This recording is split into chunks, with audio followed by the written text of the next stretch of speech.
2023, in the 21st century, Deskaheh still cannot speak. We call for the continuation of a process towards creating a new distinct status. So the major contention at that stage was between who would ultimately determine the Indigenous peoples' representative organisations. This is the Go Maluku podcast. So I would like to offer the floor to Mr. Kenneth Deer. Okay. Thank you, Mr. President, and thank you for your wonderful speech, too. I think you stole all my thunder. My name is Atsahayandu.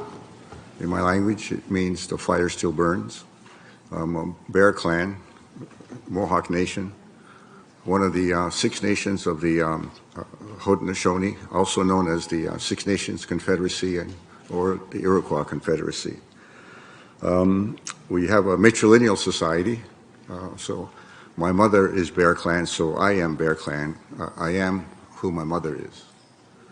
And the women, we have a society, it's a matrilineal society, and it's the role of the women to nominate who will be the chiefs, because it's the women that raise the children, and they are the ones that understand who will be the best leaders, who knows our culture, who knows our language, who knows the ways of peace, the way to keep the peace among our families.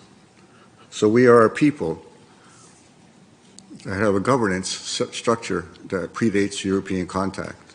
As a matter of fact, we don't even know how old it is. That's how long that we have existed. So we are a government. We are not an NGO. We are not a non-government organization.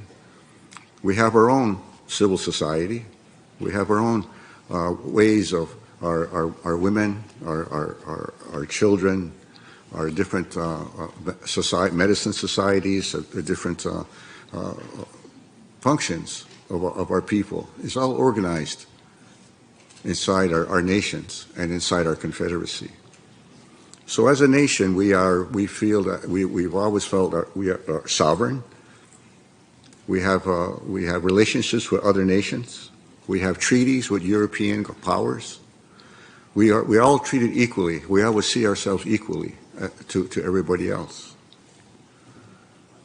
So when we started having difficulties with, in this one particular case with a country called Canada, we sent, when we couldn't get satisfaction in the domestic situation in Canada, we decided that we had, as a sovereign and independent people, we sent a delegate to the League of Nations.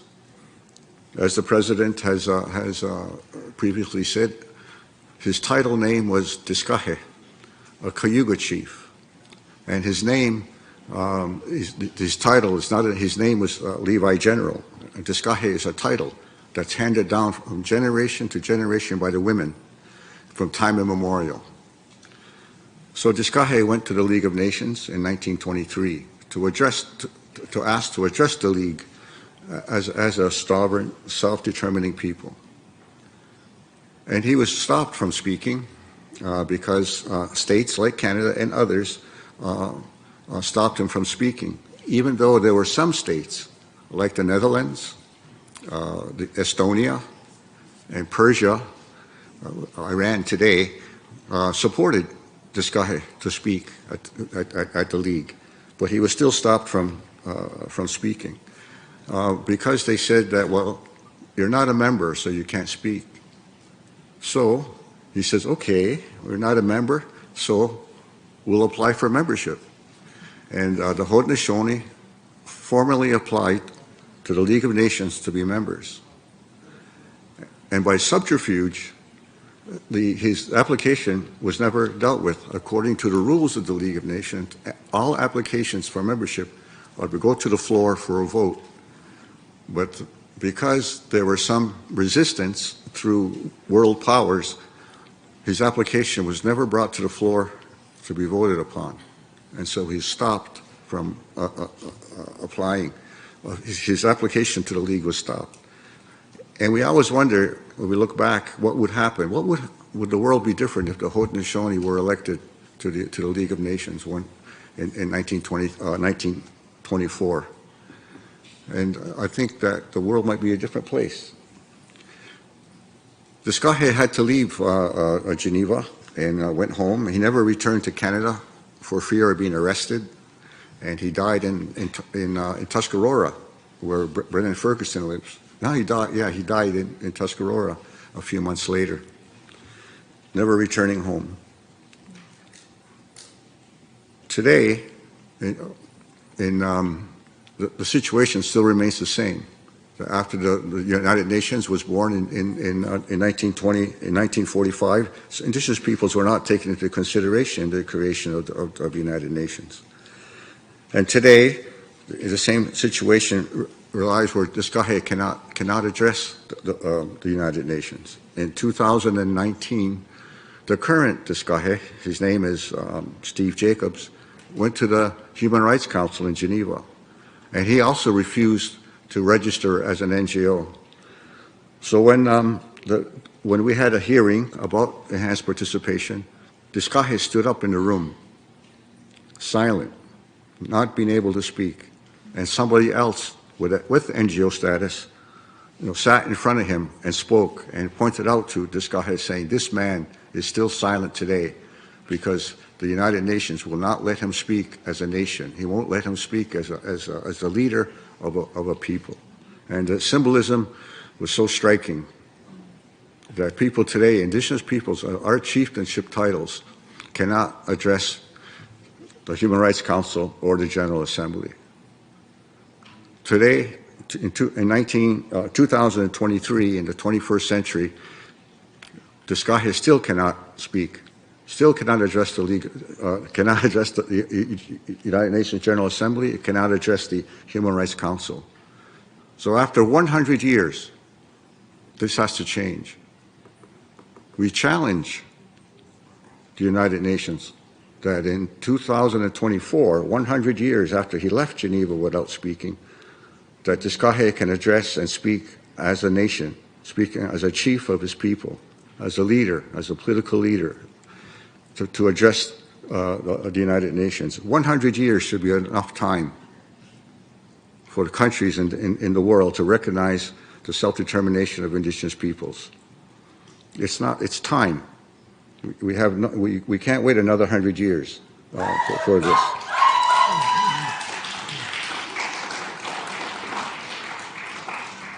And we're not coming to the United Nations to complain. We're here to contribute to the United Nations. We're here because we are part of humankind. The United Nations can't just survive as a group of nation states. Nation states do not represent everybody. Indigenous peoples need to be represented because the United Nations needs to reflect all peoples in the world, not just nation states. And Indigenous peoples are peoples equal to all other peoples. And there has to be a place for Indigenous people here because we have something to contribute. We have a voice. We have something to say. We have something to make this a better world. We have things to say about climate change. We have things to say about racism. We have things to say about world peace. We have teachings that we can share with you. We have teachings that can maybe help you solve the issues that you face today. As the United Nations today is not really united. We can help make you united if you have a way to reflect all of the peoples in the world. And that's what we're here to do. We're here to make sure that we can take a place in the United Nations, to make the United Nations a better place, and we're here to help you do that. And we have a way of doing that. If you would listen to the voice of Indigenous peoples, we can participate. Thank you, Mr. Chairman, Mr. President.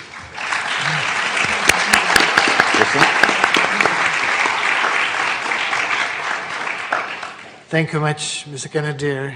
Thank you for your wise words. A couple of minutes ago, I invited you for a journey. We made the first step on this journey now. Let's make the second step. Let me offer the floor to Professor Claire Charters at the University of Auckland. E ronanga tēnā mā, tēnā koutou, tēnā koutou, tēnā koutou katoa. I just want to pause a minute from my notes to thank you so much, Kenneth, for reminding us so eloquently why we're here. And I also want to acknowledge also Ratana, who was Māori, who came here at a similar period of time. So thanks so much for that, Kenneth. Ngā mihi nui kia koutou mā. My name is Claire Charters and I'm from Ngāti Whakauwea Tainui, Tūwharatua and Ngāpuhi. And I speak here as the former advisor to the President of the General Assembly in 2016 and 2017, together with Professor James Anaya and alongside the permanent representatives of Finland and Ghana. I just want to acknowledge the extraordinary efforts made at the time by Indigenous peoples representatives, state delegates, our friends at the Office of the President and the DESA Secretariat as well. I saw Brodie earlier. And to our partners of GEAR and DOSIP, for example, who stand by our side in every major international development to realise our rights. It was an extremely intense negotiation in which people worked until the early hours of the morning for many weeks of negotiations that took place over 18 months. The determination to find a consensus to creatively find solutions was truly remarkable. Sweat and tears were shed in these very rooms by seasoned diplomats and Indigenous peoples representatives alike.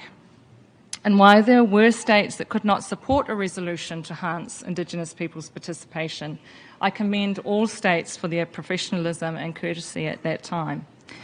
But I also hope that they have been able to reflect carefully on their objections, on ways that they might be addressed and come to renewed negotiations with open minds and open hearts.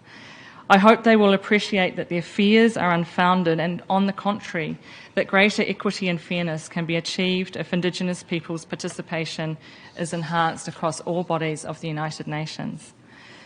So here I hope to provide a brief but frank and honest description of that process to enhance Indigenous peoples at that time, in the hope that in re-entering these negotiations, we do so with our eyes open and we focus on the main issues. So I just want to add to Kenneth's comments, and you certainly did steal my thunder too and more, thanks Kenneth, that Indigenous peoples do have the right to self-determination and that the denial of Indigenous peoples' right to join international organisations from the League of Nations onwards is a direct consequence of colonial thinking under which Indigenous peoples were not considered to be human. As such, European and other powers could justify their classification of our territories as empty, available for discovery, and refuse to recognise our sovereign authority. Let's be clear then that the enhancement of Indigenous peoples' participation at the UN is a process of decolonisation and equality.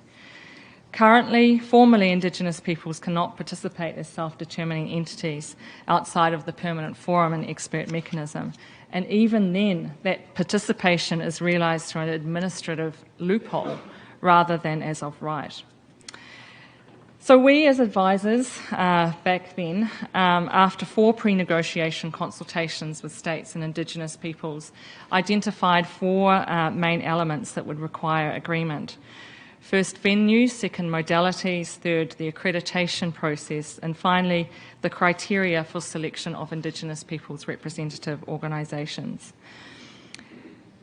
The process was initiated then at the General Assembly because it was a parent body in one form or another to the ECOSOC, to Human Rights Council, amongst others. And a General Assembly resolution would pertain to all its subsidiary bodies and have influence across all UN bodies and international organisation.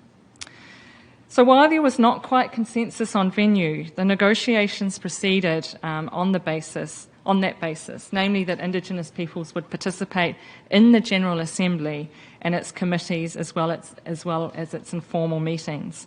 Permanent observer status was a bottom line. Second, in my mind, the modalities were probably the least contentious at that time. On the one hand, there was little support from states for Indigenous peoples to vote in the General Assembly. and many Indigenous peoples did not seek voting rights per se. But nonetheless, robust participation and effective participation was on the table, and especially in particular committees. So the major contention at that stage was between who would ultimately determine the Indigenous peoples' representative organisations who would qualify for participatory rights and how that process would work.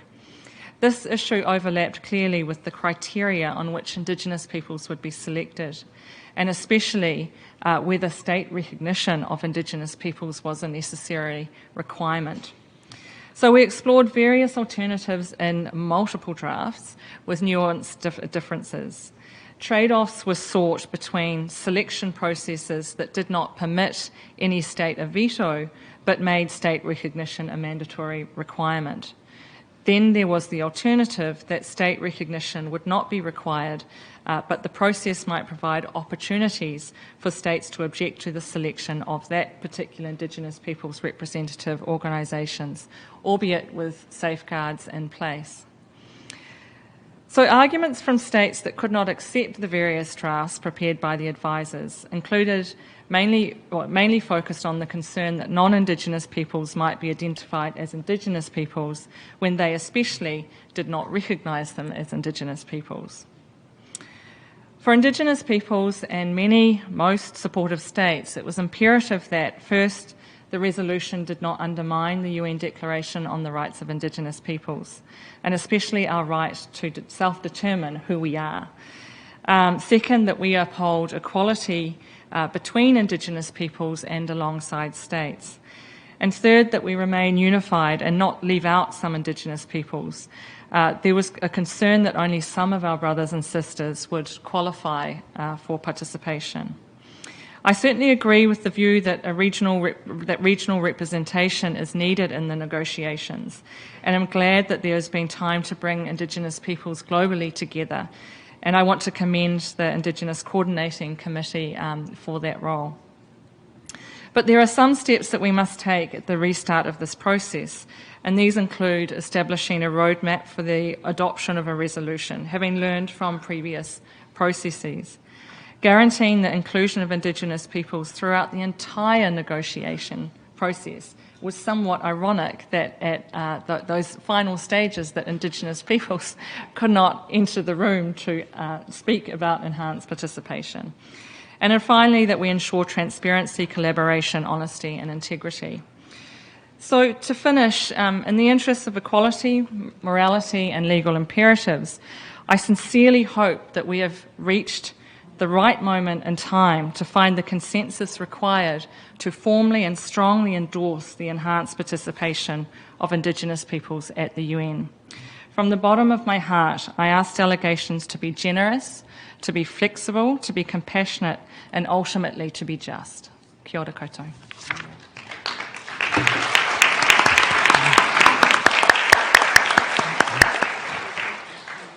Thank you very much, Professor Charter, and may I add my voice and join her in her last appeal to you. Let's work on this. Now I'd like to offer the floor to Dr. Miriam Wallet Abubakrin, President of Tin Hinan Association. Merci beaucoup, Thank you very much, President of the 77th session of the United Nations General Assembly. I also would like to join in with my predecessor, Mr. Kenneth Deer, who kept reminding us and the United Nations who we are to recall that we have a way of governing ourselves, but also a way of identifying ourselves as peoples, which is something that's important to take into account, and to recall the history of Indigenous peoples' participation in the United Nations work. I also would like to thank Professor Claire Charters, thank her for reminding us where we are in the process and the benefits that we've had in this process to date and how we can move forward. Thank you very much, Mr. President, for having expressed our unreserved support. I think this is a great asset for us today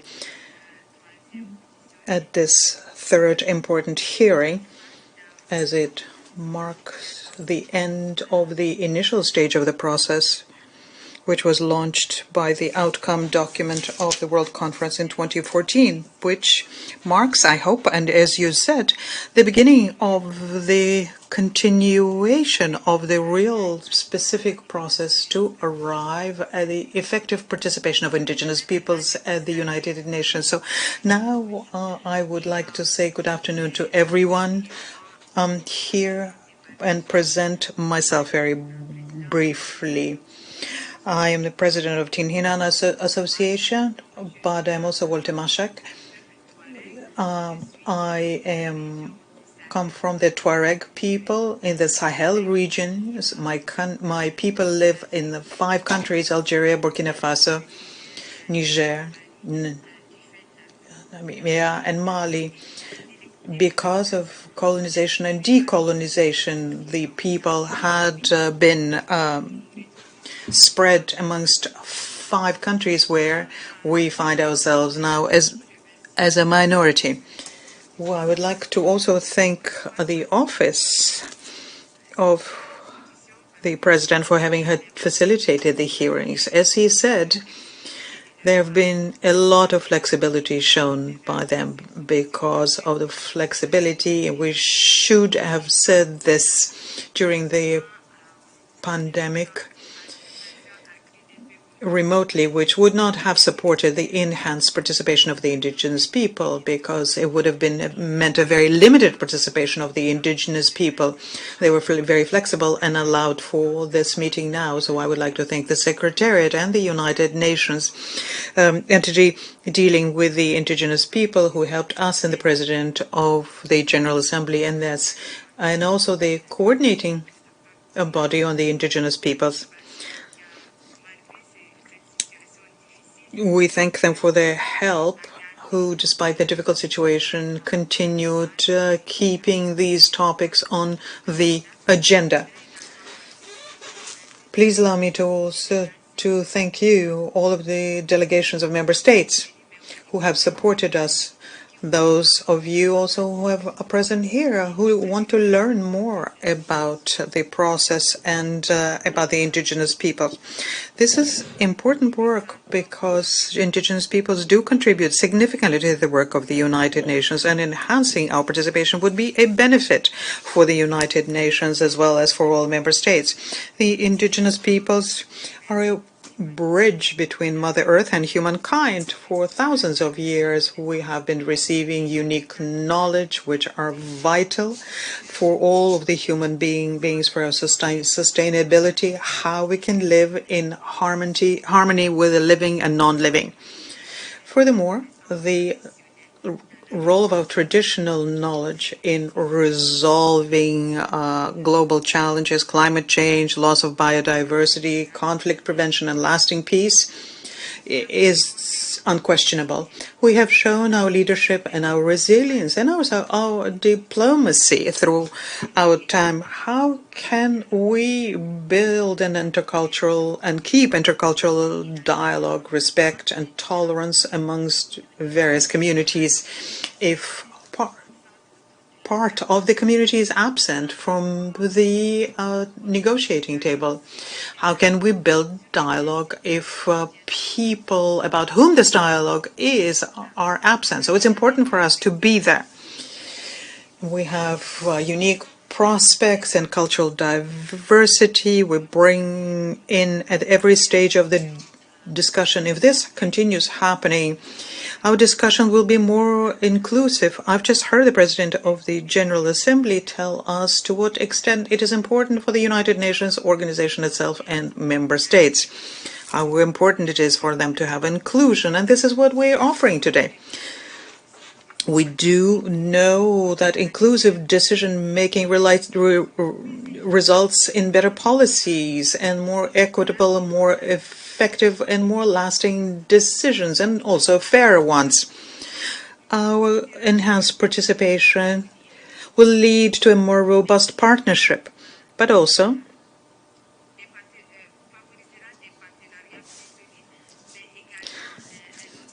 It will provide the benefit of helping United Nations agencies and member states in building the capacity in informed decision-making.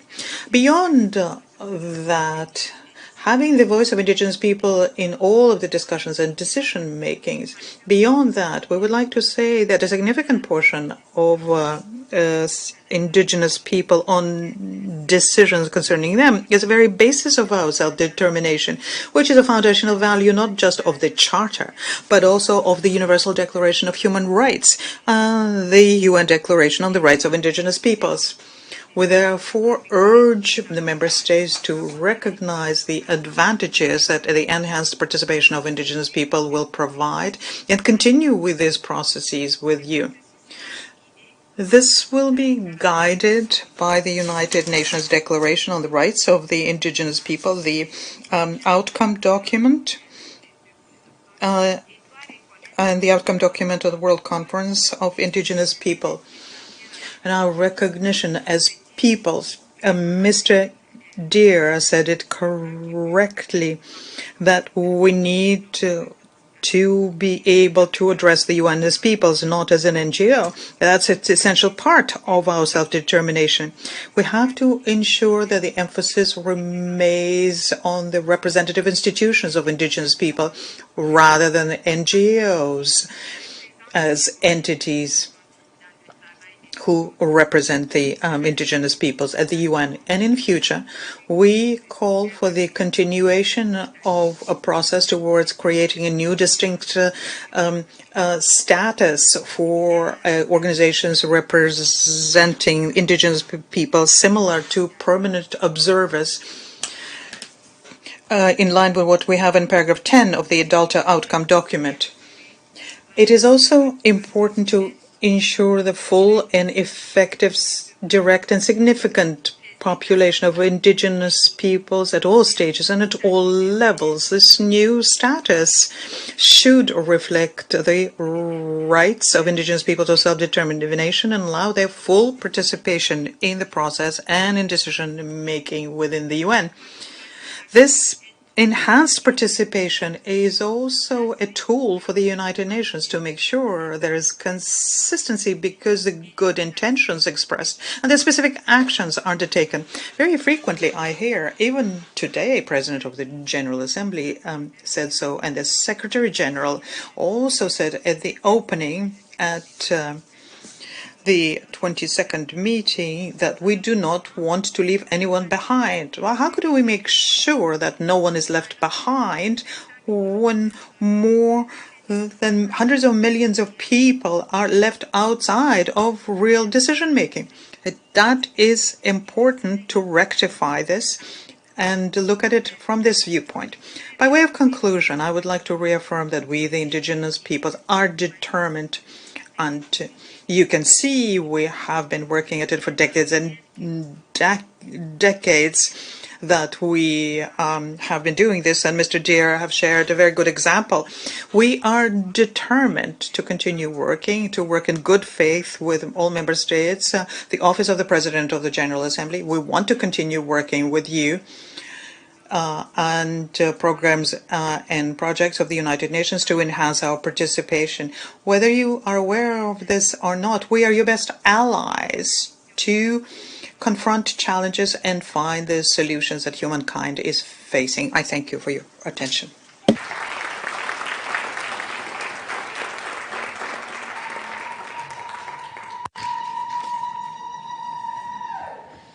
My friends, you can now also listen to the Go Maluku podcast on Spotify.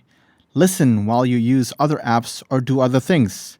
If you don't have Spotify, just open your Apple or Google podcast or your favorite podcasting app and search for the Go Maluku podcast.